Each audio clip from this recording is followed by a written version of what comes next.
Hi hello welcome to cine matters. ఈరోజు నేను 2024 మార్చ్లో రిలీజ్ అయిన మంజుమల్ బాయ్స్ మూవీని క్లియర్గా డీటెయిల్గా మీకు అర్థమైనట్టు ఎక్స్ప్లెయిన్ చేయబోతున్నాను. సో వీడియోని అక్కడ స్కిప్ చేయకండి, చాలా ఇంట్రెస్టింగ్ ఉంటుంది వీడియో. మన సినీ మ్యాటర్స్ ఛానల్కి ఎవరైనా కొత్తగా వచ్చినట్లయితే ప్లీజ్ మన ఛానల్ని సబ్స్క్రైబ్ చేసి సపోర్ట్ చేయండి. ఇక లేట్ ఎందుకు, let's go to our video. కేరళలో ఒక డ్రైవర్ తన ప్యాసింజర్స్తో టిఫిన్ చేస్తాడు. తర్వాత ఆ టిఫిన్ షాప్ ఓనర్తో మాట్లాడతాడు. అక్కడ ఉన్న పేపర్ తీసి ఇందులో ఏముంది చదువు అన్నా అని అంటాడు. చదివిన తర్వాత వెంటనే తన ప్యాసింజర్స్ని తీసి స్పీడ్గా చర్చ్ దగ్గరికి వెళ్తారు. చర్చ్ ఫాదర్ కి విషయం చెప్పడానికని ఆ డ్రైవర్ అందులో ఉన్న ప్యాసింజర్స్ లో ఒకరిని చర్చ్ లో ఉన్న ఫాదర్ కి విషయం చెప్పమని చర్చ్ లోపలికి పంపిస్తాడు. తర్వాత స్టోరీ మళ్ళీ వెనక్కి వెళ్తుంది. ఒక ఫ్రెండ్ మ్యారేజ్ ఫంక్షన్ జరుగుతుంది. ఆ ఫంక్షన్ లో మంజుమల్ బాయ్స్ ఎంట్రీ ఇస్తాడు. అక్కడ ఉన్న ప్రసాద్ అడుగుతాడు సుధీర్ ని, మీ కంపెనీ వాళ్ళ అని. కాదు, ఢిల్లీలో తగిలారు మా ఫ్రెండ్స్ వాళ్ళు, 10 మంది చూలు ఎలా వచ్చి తింటున్నారో పందిల్లాగా అని అంటాడు. కుటనేమో భోజనం అందరికి వడ్డిస్తాడు. కుటన్ సుధీర్ కి మంచినీళ్ళు ఇవ్వరా అని అంటాడు. కానీ సుధీర్ మాత్రం నా షర్టు నలిగిపోతుందని నేను ఇవ్వను అంటాడు. అక్కడే ఉన్న సుదీప్, మేము టూర్ కు వెళ్దామని ప్లాన్ చేస్తున్నాం ప్రసాద్ అని చెప్తాడు. మీరు ఎంతమంది ఉంటారని ప్రసాద్ అడుగుతాడు. 20 మంది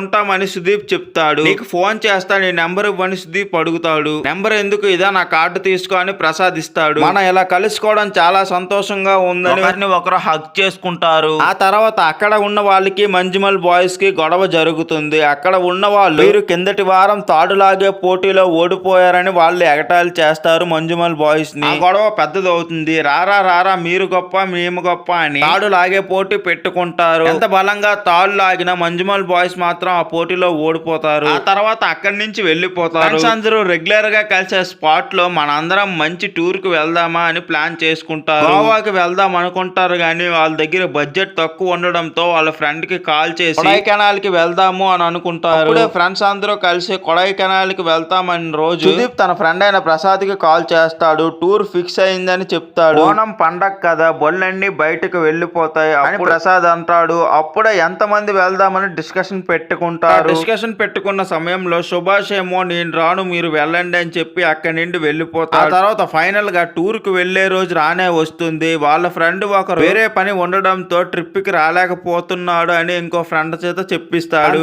మళ్ళీ ఫ్రెండ్స్ అందరూ ఇప్పుడు ఎవరిని తీసుకెళ్దామని ఆలోచనలో పడతారు. అప్పుడే వాళ్ళ ఫ్రెండ్ సుభాష్ ని తీసుకువెళ్దామా అనుకుంటాడు. కుటాన్ సుభాష్ ని తీసుకురావడానికి వెళ్తాడు. కుటాన్ సుభాష్ దగ్గర డబ్బులు లేవురా నాకాడని చెప్తాడు. ఏం పర్వాలేదురా మేము అడ్జస్ట్ చేస్తామని కుటాన్ అంటాడు. సుభాష్ ఏమో రెడీ అయ్యి వాళ్ళ అమ్మ దగ్గరికి వెళ్లి అమ్మ డబ్బులు ఏమైనా ఉన్నాయా అని సుభాష్ అడుగుతాడు. వాళ్ళ అమ్మ ఏమి మాట్లాడకపోయేసరికి అక్కడి నుంచి సుభాష్ వచ్చేస్తాడు. అందరూ కలిసి కొడైకెనాల్ ట్రిప్ కి స్టార్ట్ అవుతారు. మధ్యలో కుమారస్వామి టెంపుల్ దగ్గర కారు ఆపి దర్శనం చేసుకోవడానికి వెళ్తారు. ఒక సీడీ షాప్ దగ్గర ఆగి అక్కడ ఉన్న విజయ్ సీడీ తీస్తారు. అక్కడ ఉన్న పెద్ద ఆయన ఇంతకి మీరు ఎక్కడికి వెళ్తున్నారు, ఏం కావాలి అని అడుగుతాడు. కొడైకెనాల్ కి వెళ్తున్నామని చెప్తారు. ఆ కొడైకెనాల్ సీడీని అడుగుతారు. ఆ సీడీ కొనుక్కొని అక్కడి నుంచి వెళ్ళిపోతారు. ప్రసాద్ ను సుభాష్ టిఫిన్ చేస్తూ మాట్లాడుకుంటారు. దేవుడు అంటే ఎవరు సుభాష్ అని అడుగుతాడు. పైనుంచి ఒక వెలుగు వస్తుంది కదా, అదే దేవుడు అని అంటాడు. ఎక్కడ ఉంది, అంత చీకటిగా ఉందని సుభాష్ అంటాడు. టిఫిన్ చేసిన తర్వాత వాళ్ళ ప్రయాణాన్ని కొనసాగిస్తారు. ఆ పెద్ద ఆయన కొట్లో కొన్న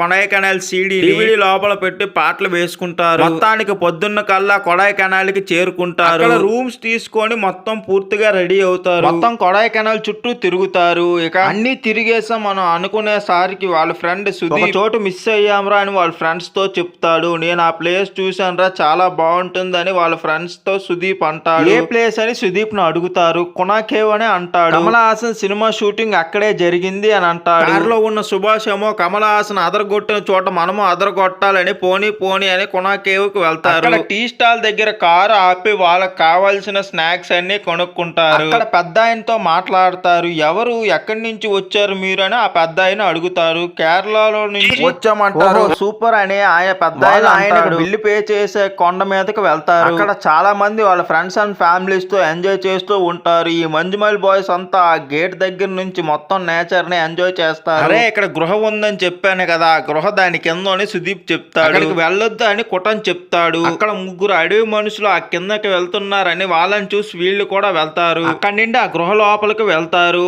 వాళ్ళ ఫ్రెండ్ ఎల్లో జాకెట్ వేసుకున్న వ్యక్తి చైన్స్ వేసి ఉన్న గృహలోకి వెళ్తారు. ఆ లోపలికి వెళ్లి ఎంజాయ్ చేస్తూ మొత్తం చుట్టూ ఆ సరదాగా చూస్తారు. ఆ ఎల్లో కలర్ జాకెట్ వేసుకున్న వ్యక్తి అస్థి పంజరం బొమ్మను తీస్తాడు. దాన్ని చూసి భయపడతాడు. వాళ్ళ ఫ్రెండ్స్ అది పడేసి రారా అని వాళ్ళ ఫ్రెండ్ ని పిలుస్తాడు. మిగతా వాళ్ళందరూ అక్కడ ఎల్లో కలర్ పెయింట్ తో మంజుమల్ బాయ్స్ అని ఒక రాయి మీద రాస్తారు. కుటన్ దాన్ని చూసి అరే అందరిని పిలువురా, ఇక్కడ మన వాళ్ళు మన పేరుని రాశారని చెప్తాడు. కుటన్ వచ్చి చూడండి రా పసుపు రంగులో మంజుమల్ బాయ్స్ అని కుటన్ అని అంటాడు. అందరితో రండిరా ఒక గ్రూప్ ఫోటో తీసుకుందాం అని పిలుస్తాడు కుటన్. దాంతో సుభాష్ కూడా దాన్ని చూసి ఒరే అంతా బాగుంది గాని పక్కన 2006 అని రాయండి అని లోయలో పడిపోతాడు. అక్కడ ఉన్న వాళ్ళ ఫ్రెండ్స్ అందరూ షాక్ తో చూస్తారు. పైన ఉన్న కుటన్ ఏమైందిరా అని అందరినీ అడుగుతాడు. ఆ కింద లోయలో సుభాష్ పడిపోతాడు. ఆ లోయ దగ్గరికి వెళ్లి సుభాష్ అని గట్టిగా అరుస్తారు. మిగతా ఫ్రెండ్స్ అందరూ ఏమైందిరా అని ఆ లోయ దగ్గరికి వస్తారు. సుభాష్ ఈ లోయలో పడిపోయాడ్రా అని చెప్తారు. ఎవరైనా లోపలికి వెళ్ళండ్రా, లోపల ఏమయ్యిందో అసలు ఏం అర్థం కావట్లేదని వాళ్ళ ఫ్రెండ్స్ అంటారు. కెమెరాతో ఫ్లాష్ కొట్టి చూసినా ఏమీ కనబడదు. కెమెరాతో ఫోటో తీస్తే మొత్తం చీకటిగా ఉంటుంది. అక్కడ ఉన్న ఎల్లో కలర్ జాకెట్ వేసుకున్న వాళ్ళ ఫ్రెండ్ సుభాష్ చనిపోయాడని షాక్ లోకి వెళ్ళిపోతాడు. అక్కడ బాధపడుతున్న కుటన్ వాడిని దూరంగా తీసుకొని వెళ్ళురా అని అంటాడు. సిద్ధుకి చెప్తాడు ఆ మాట. అక్కడ ఉన్న అడవి మనిషి వచ్చి మొత్తం చూస్తాడు. ఒరే ఏమైందిరా అని అడుగుతాడు. అన్న ఏమైనా హెల్ప్ చెయ్యన్నా అని వీళ్ళందరూ అడుగుతారు. నేనేం హెల్ప్ చేయలేనురా, సైతాన్ని వాడిని బలి తీసుకుందురా, మీరు ఎక్కడి నుంచి వెళ్ళిపోండ్రా అని అంటాడు. ఇక్కడ ఉండొద్దని ఆ అడవి మనిషి అంటాడు. వాళ్ళ ఫ్రెండ్స్ అందరూ వాడిని వదిలి మేము రాలేమని ఏడుస్తాడు. కుటనేమో వెళ్ళి బయటకు వెళ్ళి ఎవరినైనా తీసుకురండి అని అంటాడు. వాళ్ళ స్నేహితులందరూ కలిపి పరిగెట్టి వెళ్ళి ఆ ఫోటోగ్రాఫర్ తీసే వ్యక్తిని కలుస్తారు. దగ్గరకు వెళ్ళి అన్న మా ఫ్రెండ్ లోయలో పడిపోయాడు అన్న, ఏమైనా అలాగైనా మీరే హెల్ప్ చేయండి అన్న అని అడుగుతారు. ఆ కెమెరామ్యాన్ కింద రాయి ఉన్న లోయలోకి మీకెవర్రా వెళ్ళమండని ఆ కెమెరామ్యాన్ అంటాడు. సరే కంగారు పడకండి, వెళ్ళి ఫారెస్ట్ గార్డ్ ని కలవండి అని అంటాడు. బయటకు వచ్చి చూస్తే ఫారెస్ట్ గార్డ్ బయట ఉండడు. వాళ్ళ టీ స్టాల్ దగ్గర ఇందాక ఆగిన కలిసిన ఆ పెద్ద ఆయన్ని చూసి ఆయన దగ్గరికి వెళ్ళి అన్న ఫారెస్ట్ గార్డ్ ఎక్కడ ఉన్నాడని కంగారు పడుతూ పిలవండి అని అంటారు. ఏమైంది అని ఆ పెద్ద ఆయన అంటాడు. ఫ్రెండ్ లోయలో పడిపోయాడు, మీరు ఎలాగైనా కాపాడండి అంటే ఏంటి ఆ లోయలో పడిపోయాడా, మీరు ముందు ఎక్కడి నుంచి వెళ్ళిపోండి అని అంటాడు ఆ పెద్ద ఆయన. వాళ్ళ కూతురు నాన్న వాళ్ళని ఎందుకు భయపడుతున్నావు, నీ వల్ల కుదిరితే వాళ్ళకి సాయం చేయగాని అలా భయపెట్టకు, వాళ్ళని నోరు మూసుకుని ఉండు, నువ్వు ఈ ఊర్లో పెరిగిన దానివి కాదు, నీకేం తెలుసు, మనం వీళ్ళకి ఏ సాయం చేయలేమని ఆ పెద్ద ఆయన అంటాడు. వాళ్ళ కూతురు మీరు మా నాన్న మాటలు పట్టించుకోకండి, వెళ్ళి వెంటనే పోలీస్ స్టేషన్ కి కంప్లైంట్ ఇవ్వండి అని అంటారు. వాళ్ళ ఫ్రెండ్స్ అందరూ కంప్లైంట్ ఇవ్వడానికి పోలీస్ స్టేషన్ కి వెళ్తారు. వాళ్ళల్లో ఒకడు ఆ పెద్ద ఆయన్ని ఆ లోయ దగ్గరికి తీసుకొని వెళ్తాడు. దారిలో సిద్ధు కనిపించి ఏమైందిరా అని అడుగుతాడు. సిద్ధు ఏమో ఎల్లో కలర్ జాకెట్ వేసుకున్న వ్యక్తిని ఎక్కడికి వెళ్ళొద్దురా ఇక్కడ ఉండు అని ఆ లోయ దగ్గరికి వెళ్తాడు. ఆ పెద్ద ఆయన అక్కడికి వెళ్ళి జరగండి ఇది ఎంత ప్రమాదమైన చోటో మీకు తెలుసా అని వాళ్ళందరితో అంటాడు. ఆయన నిమ్మకాయలు తెచ్చి ఒక్కొక్కరికి ఇమ్మని చెప్తాడు. రాత్రి అవుతూ వస్తుంది, మొత్తం చీకటిగా ఉంటుంది, వర్షం కూడా ఎంత జోరుగా కురిసినా కార్ ఎక్కడ ఆపకుండా స్పీడ్ గా పోలీస్ స్టేషన్ కి వెళ్తారు. అక్కడ ఫోన్ మాట్లాడుతున్న పోలీస్ దగ్గరికి వెళ్ళి మా ఫ్రెండ్ లోయలో పడిపోయాడు సార్ అని అంటారు. ఎవర్రా మీరు, స్టేషన్ ని చేపల మార్కెట్లు చేసేసారు ఏకంగా, ఇక్కడ నుండి వెళ్ళండి అని అంటాడు. అక్కడ ఉన్న కంప్లైంట్ రాసే ఆఫీసర్ ఇటు రండి అని అంటాడు. ఏమైంది అని అడుగుతాడు. మా ఫ్రెండ్ కొనాకెనాల్ లోయలో పడిపోయాడని ఆఫీసర్ తో చెప్తాడు. అక్కడ ఉన్న ఆ పోలీస్ ఆఫీసర్ ఆ మాటలు విని ఎవర్రా మీరంతా, కొడైకెనాల్ రెస్టిగేటెడ్ ఏరియా, అక్కడికి ఎందుకురా మీరు వెళ్ళారు అని తిడతారు. ఆ కంప్లైంట్ ఆఫీసర్ ఏమో ఆ పోలీస్ ఆఫీసర్ నువ్వు వెళ్ళి ఇన్స్పెక్టర్ ని పిలువు అని అంటాడు. ఆ కంప్లైంట్ ఆఫీసర్ ఏమో అక్కడికి ఎందుకు వెళ్ళారు, అక్కడికి వెళ్ళకూడదని బోర్డు మీద కూడా అంత క్లియర్ గా రాసిపెట్టి ఉంటుంది కదా అని అంటాడు. వాళ్ళ ఫ్రెండ్స్ అందరూ మీ కాళ్ళు పట్టుకుంటాం సార్, ఏమైనా సహాయం చెయ్యండి, నా కాళ్ళు పట్టుకొని ఏం లాభం, మీ ఫ్రెండ్ ఎప్పటికీ తిరిగి రాడు అంటాడు. ఆ చోటు నిజమైన పేరు ఏంటో తెలుసా, డెవిల్స్ కిచెన్. ఆ స్థావరంలోకి వెళ్ళిన తర్వాత 13 మంది లోయలో పడిపోయి చనిపోయారు. ఇప్పటి వరకు వాళ్ళ ఆచూకీ కూడా తెలియలేదు, అంతెందుకు వాళ్ళ శవాలు కూడా దొరకలేదు. ఇంతకు ముందు ఆ లోయలో పడింది ఒక సెంట్రల్ మినిస్టర్ అల్లుడు. 10 సంవత్సరాలు అయి ఉంటుంది. ఊర్లో ఉన్న అన్ని ఫోర్సులు దిగాయి. ఆ రోజు డ్యూటీలో నేను ఉన్నాను. కర్మ చేయడానికి ఒక్క ఎముక మొక్క తీసుకొస్తే 15 లక్షలు ఇస్తానని సెంట్రల్ మినిస్టర్ అన్నాడు. ఆ రోజుల్లో 17 లక్షలు అంటే చాలా పెద్ద అమౌంట్. డబ్బు కోసం ఏ పనైనా చేసే వాళ్ళు కూడా ఆ పని చేయడానికి భయపడ్డారు. ఎందుకంటే వాళ్ళకి తెలుసు డబ్బు కంటే మనిషి ప్రాణమే ముఖ్యమని. ఆ సెంట్రల్ మినిస్టర్ కూడా ఏమీ చేయలేకపోయాడు. మీరు కేరళ నుంచి వచ్చే టూరిస్టులు, మీ వల్ల ఏమవుతుంది అని అక్కడ ఉన్న వాళ్ళంతా అంటారు. అక్కడ ఇన్స్పెక్టర్ వచ్చి పోలీస్ నే ఎదిరించి మాట్లాడతారా అని లాఠీ పట్టుకొని కొడతాడు. పోలీస్ వాళ్ళని నాకే ఆర్డర్ వేస్తారా, మీరే వాడిని తీసుకొని వెళ్లి చంపేసి ఏమీ తెలియకుండా పోలీస్ స్టేషన్ కి వచ్చి కంప్లైంట్ ఇస్తారా అని అంటాడు ఆ ఇన్స్పెక్టర్. వీళ్ళ నలుగురు మీద ఎఫ్ఐఆర్ ఫైల్ చెయ్యి అంటాడు. కొడైకెనాల్ లో వర్షం బాగా కురుస్తుంది, నీళ్ళేమో లోపలికి వెళ్ళిపో వెళ్ళిపోతూ ఉంటాయి. కుటనేమో ఆ నీళ్లు ఆపడానికి తన చేతులు తన బాడీ మొత్తం అడ్డు పెడతాడు. ఈలోపు ఫారెస్ట్ గార్డు వచ్చి ఏంటి ఇక్కడ ఉన్నారేంటి మీరు, వెళ్ళండి,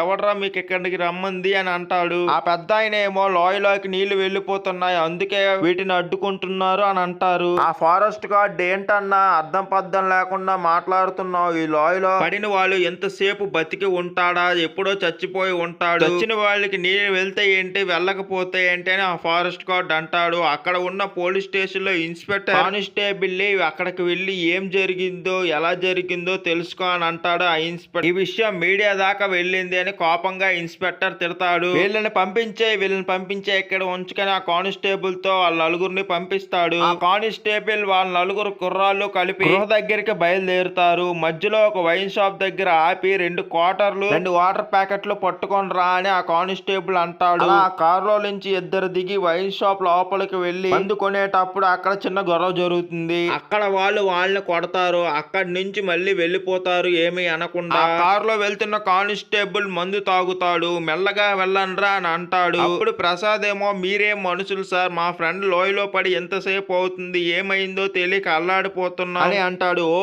కోపం వస్తుందా అని అంటాడు కానిస్టేబుల్. లేదు సార్, ఏం చేయలేకపోతున్నామని బాధగా ఉందని ప్రసాద్ అంటాడు. మీరేం చెయ్యక్కర్లేదురా, నాకు ఉన్న ఎన్నేళ్ల అనుబంధంతో చెప్తున్నా, మీ ఫ్రెండ్ ఇప్పటికి బతికే ఛాన్సే లేదు అని ఆ కానిస్టేబుల్ అంటాడు. చివరికి ఆ గృహ ఉన్న ప్రదేశానికి వస్తారు. వాళ్ళ కొనుక్కున్న ఆ తాడు పట్టుకొని పరిగెత్తుకొని కానిస్టేబుల్ అందరూ కలిపి ఆ లోయ దగ్గరికి వెళ్తారు. గృహ దగ్గరికి వెళ్లి పేరేంటని అడిగి సుభాషు అని పిలుస్తాడు. అక్కడ ఉన్న ఫారెస్ట్ గార్డ్ కానిస్టేబుల్ పిలిచి ఎక్కడికి వెళ్ళావు నువ్వు అని అడుగుతాడు. భోజనం చేయడానికి వెళ్ళాను సార్ అని అంటాడు. ఇది ఒక కారణమైన ఉండు, నీ ఉద్యోగం పోతుంది, చూసుకో మళ్ళీ అని అంటాడు. కానిస్టేబుల్ ఎదురు చూసి ఇక్కడి నుండి పదండి అయ్యా, హే బండి తీయవయ్యా అని ప్రసాద్ ని అంటాడు. నేను బండి తీయను సార్ అని ప్రసాద్ అంటాడు. చంప మీద కానిస్టేబుల్ కొడతాడు. నువ్వు బండి తీయలేదు అనుకో, నీ బండి మీరు మా అందరినీ తగల పెడతానన్నా సరే బండి తీయను సార్ అని అంటాడు. ఏంట్రా నన్నే ఎదిరించి మాట్లాడుతున్నావు అని ప్రసాద్ కాలర్ పట్టుకుంటాడు. అక్కడ ఉన్న ఫారెస్ట్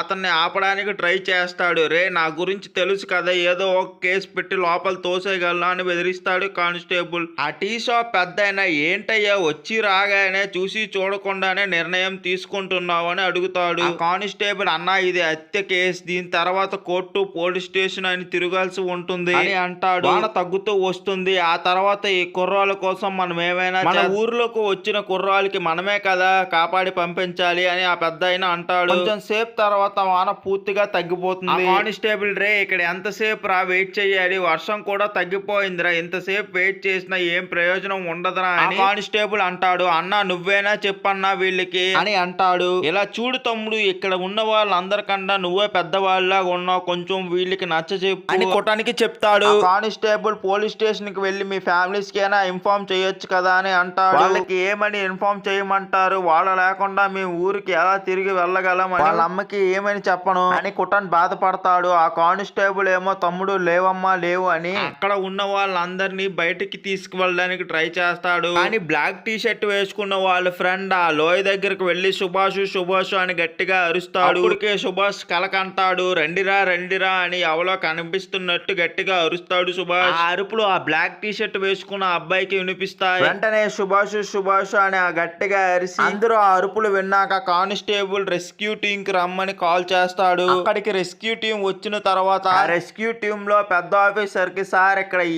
ఏరియా బ్లూ ప్రింట్ కావాలి సార్ అని అడుగుతారు. ఎందుకు అని ఆ రెస్క్యూ టీం లో పెద్ద ఆఫీసర్ అని అడిగితే ఇదంతా డేంజరస్ ప్లేస్, ఇక్కడ బ్లూ ప్రింట్ ఉంటే హెల్ప్ఫుల్ గా ఉంటుందని అడిగాను అంటాడు. ఆ రెస్క్యూ టీం లో పెద్ద ఆఫీసర్ ఎవరు దిగనా బయటికి రాని బ్లూ ప్రింట్ ఎలా దొరుకుతుంది అయ్యా అని అంటాడు. ఏం చెయ్యకు, ఫార్మాలిటీస్ పూర్తి చేయని మాత్రమే చెప్తాడు. ఆ లోపలికి బలమైన తాడుని వదులుతారు. తమ్ముడు తాడు వదులుతున్నాం పట్టుకొని సుభాష్ ని అంటాడు. సుభాష్ ఎంత లోతులో ఉన్నాడో తెలియక సుభాష్ నుండి ఎలాంటి సమాచారం రాకపోయేసరికి ఆ రెస్క్యూ టీం లో పెద్ద ఆఫీసర్ ఎవరినైనా కిందకి దిగడానికి ఏర్పాటు చెయ్యండి అని అంటాడు. ఆ రెస్క్యూ టీం లో ఉన్న ఒక ఆఫీసర్ ని లోపలికి దిగడానికి ఏర్పాటు చేస్తారు. ఆయన దిగడానికి భయపడతాడు. నా వల్ల కాదు సార్ అని అంటాడు. అందరికీ తెలుసు కదా సార్ ఇది అంత డేంజర్ అయిన ప్లేస్ అని. ఆ రెస్క్యూ టీమ్ లో ఒక ఆఫీసర్ భయపడకు, నేను ఉన్నాను, ఎవరికి దొరకని అవకాశం నీకు దొరికింది, దాన్ని ఉపయోగించుకో, ఫ్యూచర్ లో నీ సర్వీస్ రికార్డ్ బాగుంటుందని ఆ police officer rescue team officer కి చెప్తాడు. మీరేం చెప్పినా నా వల్ల కావట్లేదు సార్, నేను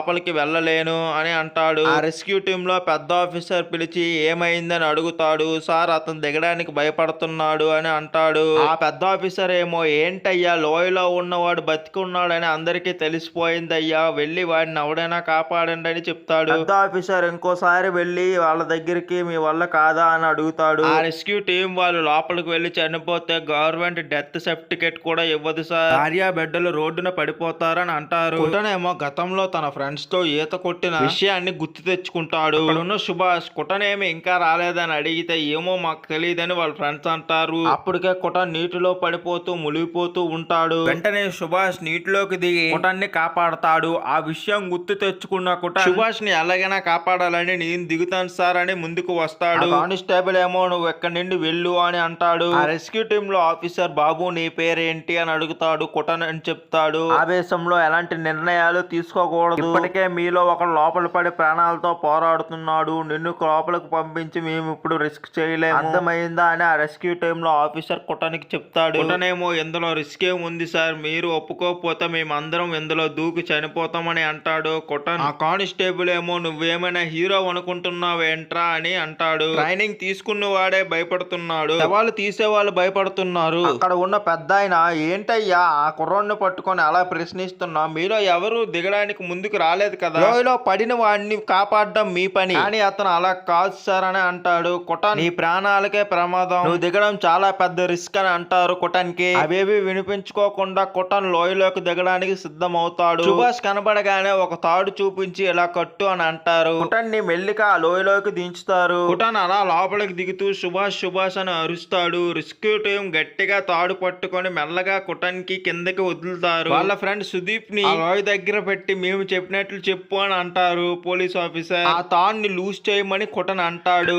ఎంత వెతికినా సరే సుభాష్ కంటికి కనిపించడు, మొత్తం చీకటిగా ఉంటుంది. మధ్య మధ్యన రాళ్ళు వచ్చినప్పుడు గట్టిగా అరుస్తాడు. కుటాను నెమ్మదిగా వదలమని కుటన్ చెప్తాడు. కొండల మధ్యన గ్యాప్ తక్కువ ఉండడంతో కిందకి వెళ్ళినప్పుడు ఇరుక్కుంటాడు. ఆ తాడుని మెల్లగా కిందకి వదలమని చెప్తాడు సుదీప్ కి కుటన్. ఆ మాట విన్న సుదీప్ రెస్క్యూ టీం కి చెప్తాడు. అలా తాడు లాగుతూ ఉంటే సడన్ గా గబిలాలు బయటికి వస్తాయి. ఆ తాడు అలా అయిపోతుంది. తాడు అయిపోవడంతో రెస్క్యూ టీం కి సంబంధించిన ఆఫీసర్ అక్కడ ఉన్న వాళ్ళని చూసి తాడు అయిపోయింది అని అంటాడు. వెంటనే తాడు తీసుకొని రా అని అంటాడు మరొక ఆఫీసర్ తో. రెస్క్యూ టీం లో పై ఆఫీసర్ దగ్గరికి వెళ్లి సార్ ఇప్పటి వరకు మనం వదిలిన తాడు 120 అడుగుల దాకా వెళ్ళింది, ఇంకా వదిలితే ఆక్సిజన్ లెవెల్స్ తగ్గిపోతాయి, కుటన్ చనిపోయే ప్రమాదం ఉందని చెప్తారు వాళ్ళు. ఆ మాటలు విన్న వాళ్ళ ఫ్రెండ్స్ అందరూ కూడా షాక్ అవుతారు. మాత్రం కుటన్ తో నువ్వు శ్వాసని బాగా తీసుకోగలుగుతున్నావా లేదా అని అడుగుతాడు. నువ్వు ఫస్ట్ తాడుని వదులు అంటాడు కుటన్. కానిస్టేబుల్ మాత్రం నిన్ను మర్యాదగా పైకి లాగుతున్నావు, నువ్వు మర్యాదగా పైకి రా అని అంటాడు. అంతకన్నా కిందకి వెళ్తే నీ ప్రాణానికే ప్రమాదం అని అంటాడు. ఆ మాటలు విన్న కుటన్ వెంటనే కానిస్టేబుల్ తో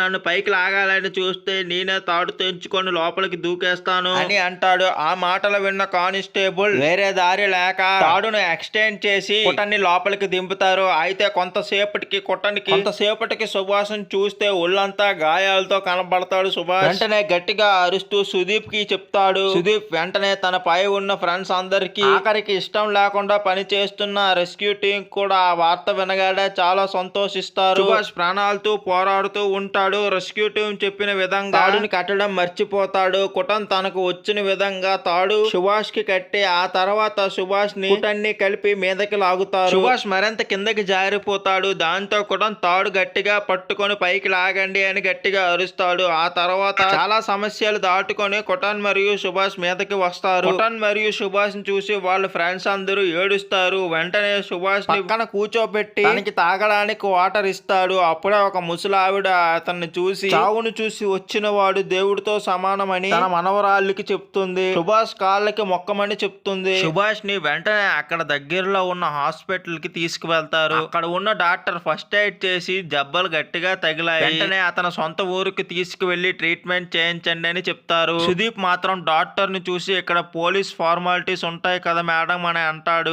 ఏం ప్రాబ్లం లేదు, నాకు ఫారెస్ట్ ఆఫీసర్ తెలిసిన వ్యక్తే, అవన్నీ నేను చూసుకుంటాను, మీరు మాత్రం వెంటనే అతన్ని హాస్పిటల్ కి తీసుకువెళ్ళండి అని ఆ డాక్టర్ చెప్తారు. దాంతో ఫ్రెండ్స్ అందరూ వెంటనే కారులో ఎక్కి బయలుదేరుతుండగా అప్పుడే న్యూస్ ఛానల్ వాళ్ళు వచ్చి ఇంటర్వ్యూస్ అడుగుతారు. అప్పుడే వాళ్ళందరూ మేము అర్జెంట్ గా హాస్పిటల్ కి వెళ్ళాలి అని అక్కడి నుంచి వెళ్ళిపోతారు. ఆ లోకల్ కానిస్టేబుల్ వచ్చి వాళ్ళని చూసి ఇంకోసారి ట్రిప్ అని ఎక్కడైనా ఎవరైనా కనబడ్డారనుకోండి చంపేస్తా అని బెదిరించి పంపిస్తాడు అక్కడి నుండి. వాళ్ళని ఇంటికి వెళ్ళిన తర్వాత సుభాష్ వాళ్ళ అమ్మ కొటానికి తిడుతుంది. గాయాలతో ఉన్న సుభాష్ ని చూసి నిన్ను నమ్మే కదయ్యా పంపించాను నా బిడ్డని, ఏంటి ఎలా చేసావు అని అంటుంది వాళ్ళమ్మ. స్టార్టింగ్ లో వచ్చిన ఆ డ్రైవర్ చర్చిలోకి వెళ్తాడు కదా, ఆ విషయం వెంటనే ఆ ఊర్లో ఉన్న ఫాదర్ కి చెప్తారు. ఆ ఫాదర్ మైక్ లో గట్టిగా పిలిచేసరికి అందరిని ఒక్కసారిగా అక్కడికి వెళ్లి ఆయన చదివింది విన్న తర్వాత సుభాష్ వాళ్ళ అమ్మగారు మిగతా చుట్టుపక్కల జనం అందరూ కలిపి సుభాష్ ఇంటికి వెళ్తారు. వాళ్ళమ్మ నా బిడ్డని కాపాడినందుకు చాలా థ్యాంక్స్ అయ్యా అని ఆనంద బాష్పాలతో ఏడుస్తుంది. ఎక్కడితో మూవీ ఎండ్ అవుతుంది.